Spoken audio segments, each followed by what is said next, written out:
मनवा में आस लेके रोवेले बझनिया कहिया बसैबू छठी माई हमार दुनिया।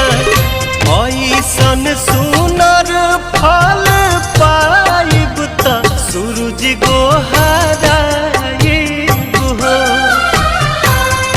ऐसन सुनर फल पाइब त सूरज गोहाराइब